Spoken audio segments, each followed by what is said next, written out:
नमस्कार. आज आपण फिरायला आलो आहोत दमणमध्ये. इतिहास, समुद्र आणि शांततेचा सुंदर संगम म्हणजे दमण. पोर्तुगीज काळाचा समृद्ध वारसा आणि निसर्ग सौंदर्य यासाठी दमण ओळखला जातो. बीच हा बीच सगळ्यात शांत आणि स्वच्छ मानला जातो. इथे मरीन ड्राईव्हचीच वाईब येईल आपल्याला येऊन.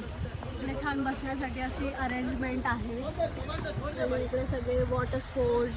आपण आलो आहे आता भगवान शंकरांच्या ध्यान मुद्रेतील मूर्तीजवळ आणि ही दमणमधील सर्वात उंच अशी मूर्ती आहे आणि ही अगदी जंपर बीचच्या जवळच आहे. इथे आम्ही गुजराती स्टाईल नाश्ता केला. नंतर निघालो मोती दमण किल्ल्यावर. सो गाईज, आता आपण आलो आहे मोती दमण किल्ल्यावर. मोती दमण किल्ला हा दमणमधील ऐतिहासिक व भव्य पोर्तुगीज कालीन किल्ला आहे. पोर्तुगीजांनी हा किल्ला 16व्या शतकात बांधला होता. दमण हे त्याच्या किल्ले, चर्चेस आणि सीचं परफेक्ट कॉम्बिनेशन आहे.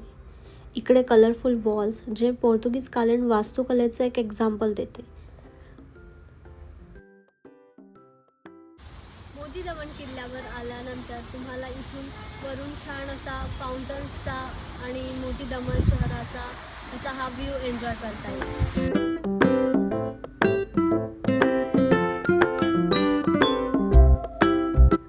इथे कलरफुल वॉल्स आहेत.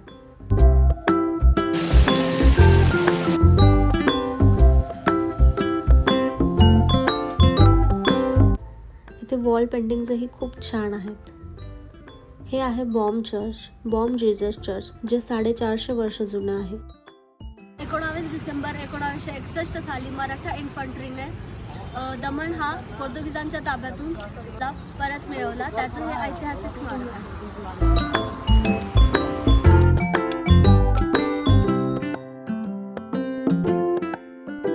मोती दमणमधील हे अंशज स्वरूपातील चर्च 1567 साली पोर्तुगीजांनी बांधले होते आणि हे चर्च डॉमिनिकन कॉन्व्हेंट चर्च संस्थेचा भाग होता. नंतर आम्ही नानी दमण येथील एका हॉटेलमध्ये लंच केला.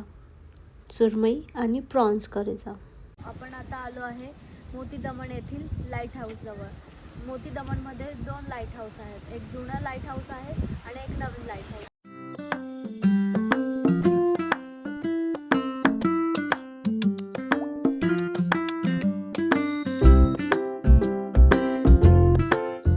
आपण आहोत मोती दमण बीचवर. मोती दमण बीच हा मोती दमण भागात येते, अगदी लाईट हाऊसच्या समोर आणि मोती दमण किल्ल्याच्या जवळ आणि दमणगंगा नदीच्या मुखाशी आहे.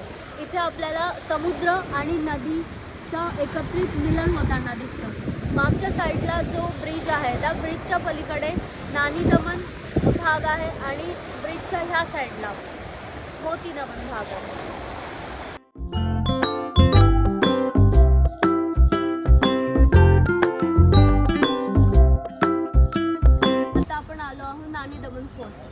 नानी दमण फोर्ट हा नानी दमण भागामध्ये नदीच्या उत्तरेकडील तीरावर आहे.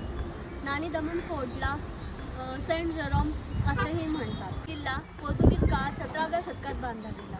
ह्या किल्ल्याचा उपयोग पोर्तुगीज काळामध्ये मोती दमण किल्ल्याचं संरक्षण आणि बंदरावर लक्ष ठेवण्यासाठी होत असे.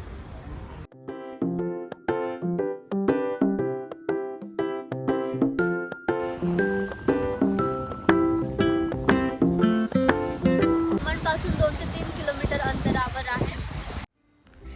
नंतर आम्ही ट्रिपचा एंड दमण कल्चर इथे डिनर करून केला.